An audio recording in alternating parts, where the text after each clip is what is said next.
guys, Jerry here. So just a quick video on organization. This is our 14-foot enclosed trailer.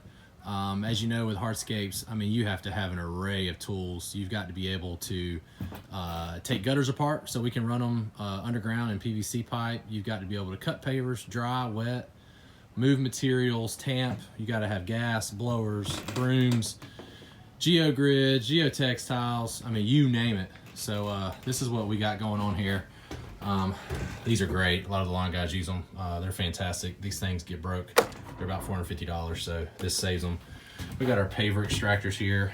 Got our tamp. We got some caulk guns and trimmers. We got our, these track systems, by the way, are freaking fantastic for just holding stuff down. Got all of our shovels, and then we got our hardscape bags, which, you know, all of our rubber mallets, we call our Thor hammers, which are dead blows. They're huge, so my guys have nicknamed them the Thor hammer. You know, got our levels, got our boxes with extra filters and miscellaneous tools, got our drills, oil, grinders, cones. I mean, these are great. And this is a good idea for your leftover poly. We actually put our leftover tan and gray, so at least we have, if we run short on a job, we've got some extras here, and that way we're not throwing the stuff away. Got some PVC fittings in there. You know, wraps for our pallets that are left over, stakes, cover our piles so they don't get wet.